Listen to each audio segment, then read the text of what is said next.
வணக்கம். உள்ளது உள்ளபடி பட்ஜெட் ஸ்பெஷல் நிகழ்ச்சிக்கு உங்களை வரவேற்பது பி விஷ்ணுராஜ். வர பிப்ரவரி 28ஆம் தேதி மத்திய ரயில்வே பட்ஜெட் தாக்கல் செய்யப்பட இருக்கு. பொதுவா மத்திய ரயில்வே பட்ஜெட்டை தாக்கல் செய்வதற்கான முக்கிய அம்சங்கள் அப்படின்னு பார்க்கும்பொழுது தமிழகம் மட்டும் இல்லாமல் இந்தியா முழுவதும் இருக்கக்கூடிய அனைத்து ரயில்வே துறை சார்ந்த அனைத்து விஷயங்களும் விரிவுபடுத்துவதற்கான ஒரு முக்கிய விஷயமாகவும் இது பார்க்கப்படுகிறது. ரயில்வே பட்ஜெட் ஏன் முக்கியத்துவம் பெறுது அப்படின்னா, உலகத்தில் இருக்கக்கூடிய முன்னணி பொருளாதாரம், அதாவது வல்லரசு நாடுகள் அனைத்துமே தாங்கள் வல்லரசு நாடாக மாறுவதற்கு முன்பாக அவர்களுடைய பொருளாதாரத்தை உயர்த்துவதற்கு பல்வேறு திட்டங்களை முன்னிறுத்தினார்கள். உதாரணமாக அமெரிக்கா, சைனா போன்ற நாடுகளை எடுத்துக்கொண்டாலும் அவர்களுடைய பொருளாதாரத்தை வலுப்படுத்துவதற்கு பல்வேறு திட்டங்களை முதல் காரணமாக எடுத்துக்கொண்டார்கள். அதில் முதலிடம் பிடித்தது என்று பார்க்கும் பொழுது ரயில்வே பாதைகள் அமைப்பது, அவர்களுடைய ரயில்வே நெட்வொர்க்கை அதிகரிப்பது என்பதுதான் இருந்தது. இந்த நிலையில் இந்தியா மாதிரியான வளரும் நாடுகளுக்கும் ரயில்வே என்பது மிகவும் முக்கியமான ஒரு விஷயமாகவே பார்க்கப்படுகிறது. அந்த நிலையில் மத்திய ரயில்வே பட்ஜெட் என்பது மிகவும் அவசியமான ஒன்றாகவே பார்க்கப்படுகிறது. இந்த நிலையில் தமிழகம் சார்ந்து கடந்த மத்திய பட்ஜெட்டில் தமிழகத்திற்கு 6 ரயில்கள், அதாவது தமிழகத்தை கடந்து செல்லக்கூடிய ரயில்கள் என்று பார்த்தால் 6 ரயில்கள் அறிவிக்கப்பட்டன.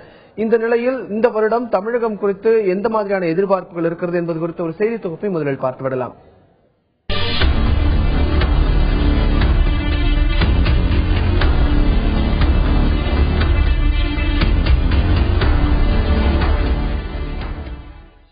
முந்தைய ரயில்வே பட்ஜெட்டுகளில் தமிழகத்திற்கு அறிவிக்கப்பட்ட ஏராளமான திட்டங்கள் நிதி பற்றாக்குறை காரணமாக செயல்படுத்தப்படாமல் தேக்கமடைந்துள்ளது. போதிய நிதி ஒதுக்கீடு இல்லாமல் மதுரை கன்னியாகுமரி 2வது பாதை, விழுப்புரம் மதுரை இரட்டை ரயில் பாதை, திருவாரூர் பட்டுக்கோட்டை காரைக்குடி அகல ரயில் பாதை ஆகியவை அமைக்கும் பணிகள் மந்தகதியில் நடைபெற்று வருகிறது. அதேபோல் திருத்துறைப்பூண்டி வேதாரண்யம் எஸ்சிஎம்பள்ளி அகல ரயில் பாதை, மதுரை தேனி போடி அகல ரயில் பாதை, பாலக்காடு பொள்ளாச்சி அகல ரயில் பாதை, செங்கோட்டை புனலூர் அகல ரயில் பாதை ஆகிய பணிகளில் தொய்வு ஏற்பட்டுள்ளது. அதேபோல் பல்வேறு ரயில்வே திட்டங்கள் அனுமதி வழங்கிய பிறகும் தொடங்கப்படாமல் உள்ளன.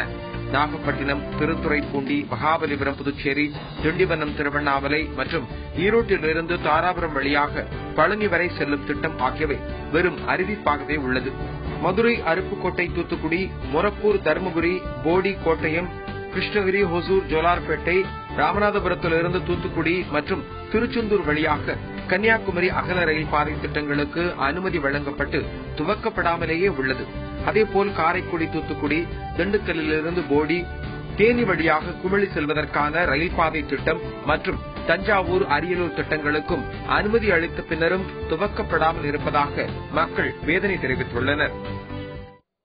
கடந்த ரயில்வே பட்ஜெட்டில் தமிழகத்திற்கு 6 ரயில்கள் மட்டுமே அறிவிக்கப்பட்டது. ஷாலிமரிலிருந்து சென்னை வரை செல்லும் மற்றும் சென்னையிலிருந்து ஷாலிமர் வரை செல்லும் ஏசி எக்ஸ்பிரஸ் 1, ஜெய்ப்பூரிலிருந்து மதுரை வரை செல்லக்கூடிய ஏசி எக்ஸ்பிரஸ் 1, கான்பூர், நாக்பூர் மற்றும் மைசூர் வழியாக பெங்களூர் வரை செல்லக்கூடிய அதிவேக ரயில் 1, சென்னையிலிருந்து விசாகப்பட்டினம் வரையிலான வாராந்திர ரயில் 1, அகமதாபாத்திலிருந்து சென்னைக்கு வாரம் 2 முறை செல்லும் ரயில் மற்றும் யஷ்வந்த்பூரிலிருந்து ஹொசூருக்கு வாரத்தில் 6 நாட்கள் என்று 6 ரயில்கள் கடந்த மத்திய ரயில்வே பட்ஜெட்டில் தமிழகத்திற்கு கிடைத்தது. அதற்கு முந்தைய நிதியாண்டில் அறிவிக்கப்பட்ட ரயில்வே பட்ஜெட்டில் தமிழகத்திற்கு 14 ரயில்கள் அறிவிக்கப்பட்டன. அது கடந்த வருடம் 6ஆக குறைக்கப்பட்டது. இந்த வருடம் மேலும் குறைக்கப்படுமா அல்லது அதிகரிக்கப்படுமா என்பது குறித்து விவாதிக்க இருக்கிறோம். இந்த விவாதத்தில் நம்முடன் சேல அரங்கிலிருந்து இணைகிறார் ஹரிஹரன் பாபு. இவர் தென்னக ரயில்வே முன்னாள் ஆலோசனை குழு உறுப்பினராக இருந்திருக்கிறார்.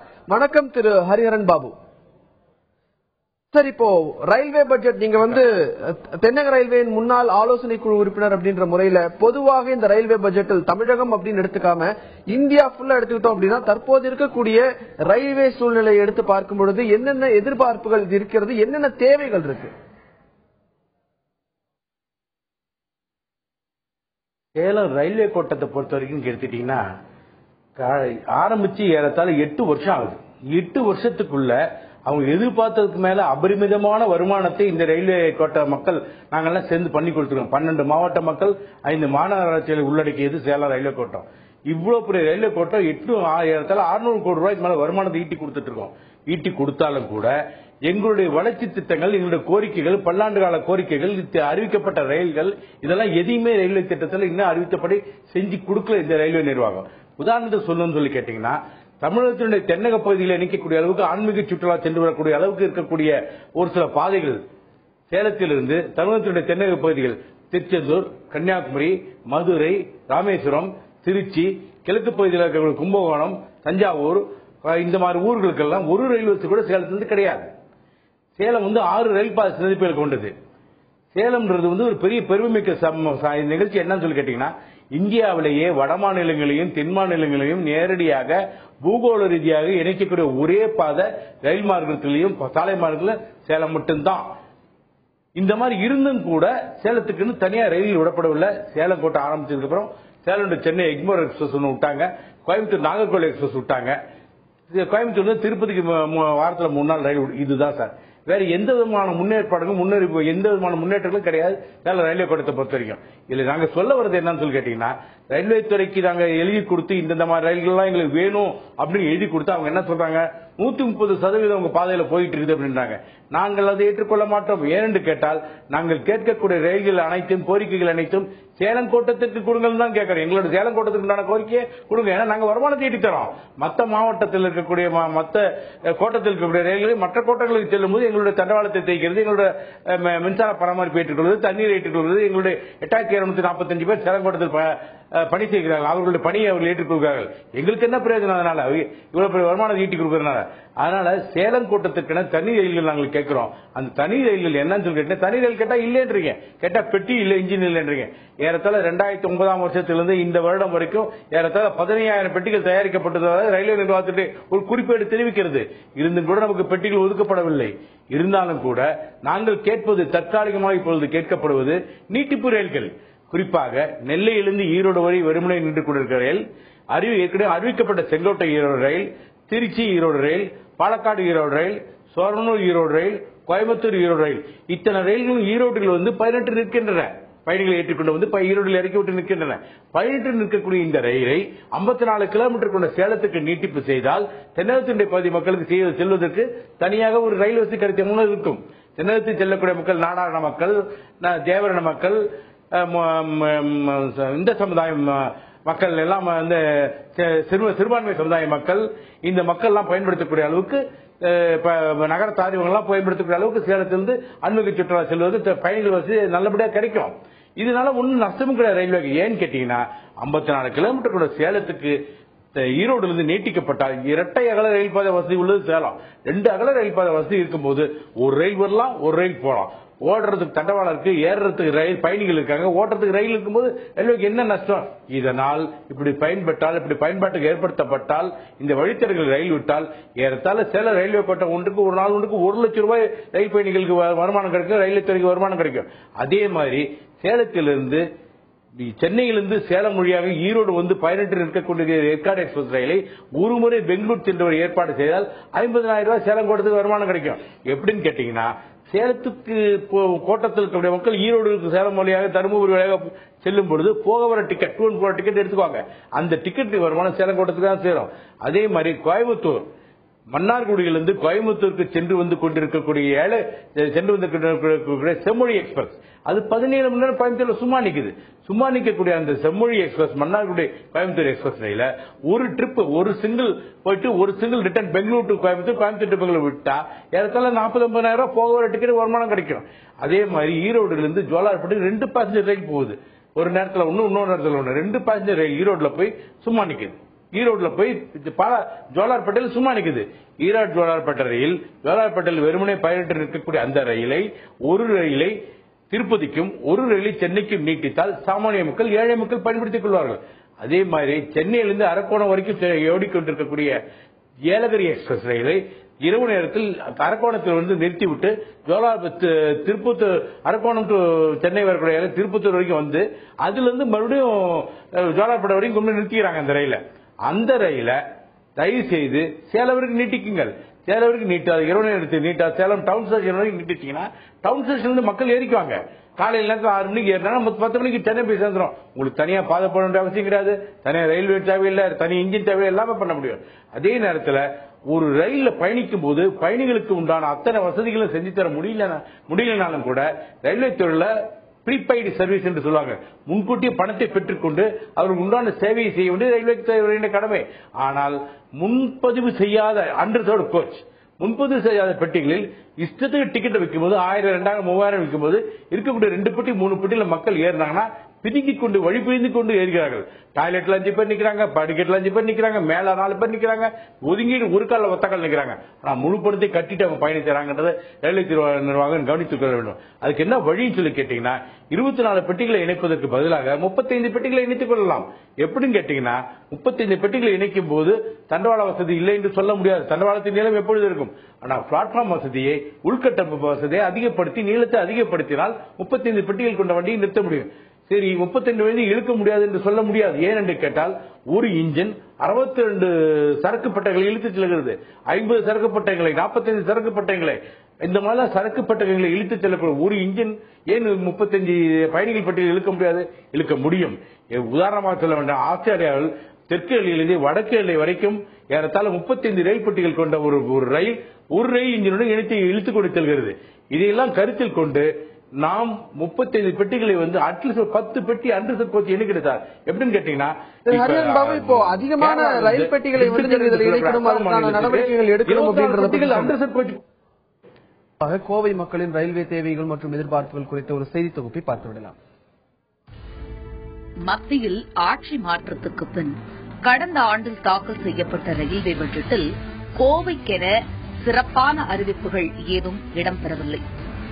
பொள்ளாச்சி போத்தனூர் இடையிலான அகல ரயில் பாதை பணிக்கு கடந்த ஆண்டு ரயில்வே பட்ஜெட்டில் 80 கோடி ரூபாய் நிதி ஒதுக்கியும் பணிகள் ஆமை வேகத்தில் நடப்பதாக குற்றச்சாட்டு எழுந்துள்ளது.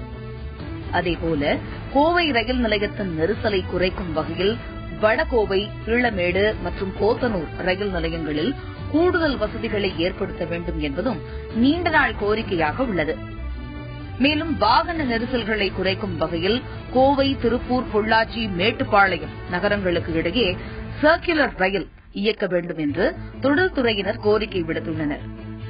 கோவையில் இருந்து பெங்களூருவுக்கு இரவு நேர ரயில் வேண்டும். மேட்டுப்பாளையத்தில் ரயில்வே முனையம் அமைக்கப்பட வேண்டும். வட மாநிலங்களுக்கு இங்கிருந்து சரக்கு ரயில்களை இயக்க வேண்டும் என்பதும் கோவை மற்றும் அதன் சுற்றுவட்டார மக்களின் கோரிக்கையாக உள்ளது. கோவை மக்களின் எதிர்பார்ப்புகள், ரயில்வே தேவைகள் குறித்து நம்ம ஒரு செய்தி தொகுப்பை பார்த்தோம். தொடர்ந்து திரு ஹரிஹரன் பாபுவுடன் விவாதிக்கலாம்.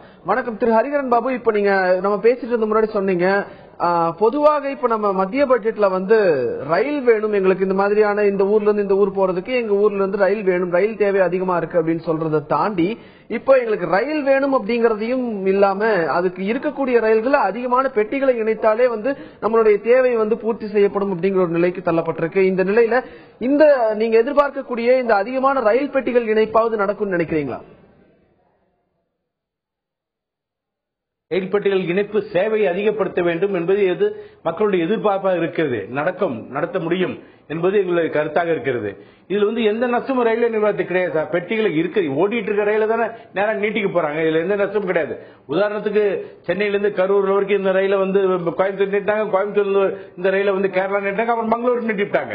அதே மாதிரி கோயம்புத்தூர் டு பெங்களூர், பெங்களூர் டு கோயம்புத்தூர் ஓடிட்டு இருந்த ஒரு இன்டர்சிட்டி எக்ஸ்பிரஸ் எர்ணாகுளம் நீட்டினாங்க. இந்த மாதிரிலாம் நீட்டும் பொழுது ஏன் இந்த ரயில்ல சேலம் வரைக்கும் நீட்டிக்க முடியாது? நீட்டிக்க முடியும். வருமானத்தை ஈட்டி கொடுக்கக்கூடிய நிர்வாகத்தை கட்டாயம் நீட்டிக்க முடியும். அதே மாதிரி திட்டங்கள், நிறைய திட்டங்கள் ஏற்கனவே அறிவிக்கப்பட்ட திட்டங்கள் என்னன்னு சொல்லி கேட்டீங்கன்னா, ஆத்தூர், பெரம்பலூர், அரியலூர் திட்டம், அது அருமையான திட்டம். ஏற்கனவே 1930க்கு முன்னாடி இருந்து அதுக்கெல்லாம் சர்வேலாம் எடுத்து பிரிட்டிஷ் காலத்தில் ஏற்பாடு பண்ணிட்டு போயிருக்காங்க. அதே மாதிரி 1951 1915 பழனி தாராபுரத்துக்கு உண்டான திட்டம் அது. அப்ப லிங்குசாமி தலைவர் 1952 லிங்குசாமி என்ற தலைமையில ஒரு போராட்டமே நடத்தினாங்க. இருந்தும் கூட இப்ப கடைசியா 2004 3.5 கோடி ரூபாய் ஒதுக்கியிருக்காங்க ஈரோடு பழனி திட்டத்துக்கு. என்ன பிரயோஜனம்? அதனால எந்த பிரயோஜனம் இல்ல. இந்த திட்டங்கள் நிறைவேற்றப்படணும்ன்றதுதான் தாழ்மையான கோரிக்கை இருக்கிறது. அதே மாதிரி தருமபுரி மொரப்பூர் திட்டம், தருமபுரி மொரப்பூர் திட்டத்துக்கு 39 கிலோமீட்டருக்கு ஏறத்தால 230-240 கோடி ரூபாய் கிட்டத்தட்ட நம்ம செலவு பண்ண முடியும்ன்றது ஒரு கணிப்பு தெரிவிக்கிறது. அதே மாதிரி ஜோலார்பேட்டை ஒசூர் திட்டம், கிருஷ்ணகிரி ஜோலார்பேட்டை ஒசூர் திட்டம், அந்த திட்டத்தை நிறைவேற்றினா ஏறத்தால 1832 இந்த திட்டம் உருவாயிருது. அதுக்கப்புறம் பல வருடம் ஓடி 1952 என்னமோ திட்டம் அப்படியே கைவிடப்பட்டு விட்டது. 42 நிறுத்திட்டாங்க ரயில. 5 ஸ்டேஷன் வச்சு ஓடிட்டு இருந்த ரயில் அது. அந்த திட்டத்தை ஏற்கனவே இருக்கிற ரயில் பாதைகள் அப்படியே இருக்குது. அந்த ரயில் பாதைகள்ல மீண்டும் ரயில் பாதையை புனரமைப்பு செய்து அகல ரயில் பாதையை மாற்றினால் பெங்களூரிலிருந்து நேரடியாக சென்னையிலிருந்து பெங்களூருக்கு, கிருஷ்ணகிரி, ஒத்தூர் வழியாக செல்வதற்கு வசதியாக இருக்கும் என்பது எங்களை போன வணிகர்களுடைய கருத்தாக இருக்கிறது. அதே மாதிரி 12/8/1926 சத்தியமங்கலம் சாமராஜ நகர் திட்டம், அதாவது ஈரோடு சத்தியமங்கலம் சாமராஜ நகர் திட்டம். சாமராஜ நகர்ல அப்போது சாமராஜ உடையார் என்பவர் அந்த திட்டத்துக்கு அந்த 1926வது வருடத்துல அடிக்கல் நாட்டி அறிவிக்கை செய்திருக்கார். இந்த திட்டத்தை நிறைவேற்றிட்டார். அது அப்படியே பெண்டிங்ல வச்சு கடைசியில் 1949 தாசபாண்டா மினிஸ்டர் அதுக்கு உண்டான வரிகளை ஏற்படுத்தி கொடுத்தார். அதுக்கப்புறம் அப்படியே பெண்டிங்ல இருந்து 84லயும் 94லயும் மறுபடியும் அதுக்கு ஒரு பரிசீலனை செஞ்சாங்க. அடுத்தது 2004 வருஷம் 2005 வருஷம் அதுக்கப்புறம் EVKS இளங்கோவன் அவர்கள் முன்னாள் மந்திரியா இருந்தவங்க அவருடைய சீரிய முயற்சியாலும் வலிமையான கருத்தினாலையும் அந்த திட்டங்கள் நிறைவேற்றத்துக்கு சர்வே பண்ணிலாம் செஞ்சு முடிச்சு பெரிய விழா நடத்துறாங்க. அந்த ரஜன் இணையமைச்சர் வந்தாரு, வேலு நம்மளுடைய தமிழகத்தினுடைய வேலு அமைச்சர் ரயில்வே அமைச்சர் செஞ்சாரு, எல்லாம் பண்ணாங்க. ஆனா அந்த திட்டம் நிறைவேற்றப்படாம அப்படியே கிடப்பிலே போட்டிருக்குது. வனத்துறை என்று காரணம் காட்டுவது ஏற்க முடியாத கருத்தாக இருக்குது. எப்படின்னு கேட்டீங்கன்னா 8 கிலோமீட்டர் தான் வனத்துறையா அந்த இடத்துல வருது. இப்ப கொங்கன் ரயில்வே போட்டிருக்காங்க சார், 900 கோடி ரூபாய்க்கு. கொங்கன் ரயில்வே மேற்கு தொடர்ச்சி மலையில மலைக்குள்ள பூந்து போகுது, வனத்துறை தானே. டார்ஜிலிங் போட்டிருக்காங்க. டெல்லியில் எடுத்துக்கிட்டீங்கன்னா ஒரு 1000 ஏக்கர் ஒரு ரயில் பூந்துட்டு போகுது, அதுல வனத்துறை இருக்குது, அதுலயே பூந்துட்டு போகுது. நீங்க ஊட்டியில போட்டிருக்காங்க. இந்த மாதிரிலாம் பல ரயில்கள் மலை பிரதேசங்களை போட்டுட்டு இருக்கும்போது வனத்துறையில வனவிலங்குகளை காப்பதற்காக ஒரு காரணத்தை காட்டி ஒரு நல்ல வளர்ச்சி திட்டங்களை தடுப்பது என்பது மக்கள் வணிகர்களுடைய ஏற்றுக்கொள்ள முடியாத கருத்தா இருக்குது. ஏன்னு கேட்டீங்களா, சாமராஜர் போட்டீங்கன்னா அங்கிருந்து அப்படியே நேரம் மைசூர் வரைக்கும் இணைச்சிக்கலாம். நம்ம மைசூர் வரைக்கும் ட்ரெயின் போயிடுச்சுன்னா அந்த பக்கத்தில் இருக்கிற கனிம வளங்களை நேரடியாக சரக்கு மூலியமாக ஏற்றிக்கொண்டு சேலம் மூலியாக கடலூர் துறைமுகத்தை ஏற்றுமதி துறைமுகமாக மாற்றி பெரிய அளவில் மாற்றி ஏற்றுமதி செய்தால் கடலூர் துறைமுகம் வளம் பெறும். அதே மாதிரி மைசூர்ல வரக்கூடிய வழிகள் அத்தனையும் வளம் பெறும் என்பது எங்களுடைய கருத்தாக இருக்கிறது. திரு ஹரிஹரன் பாபு, நீங்க பேசிட்டு இருந்தப்ப சொன்னீங்க சேலம் கோட்டம் வருடத்திற்கு 600 கோடி ரூபாய் வரை லாபம் ஈட்டி கொடுக்கக்கூடிய ஒரு கோட்டம் அப்படின்றத பத்தி சொன்னீங்க. திரு ஹரிஹரன் பாபு, இப்போ இறுதியா சொல்ல போனோம் அப்படின்னா, இப்போ ரயில்வே பட்ஜெட்ல தமிழகம் குறித்து எந்தெந்த விஷயங்கள் நம்ம எதிர்பார்க்கலாம் இந்த ரயில்வே பட்ஜெட்ல?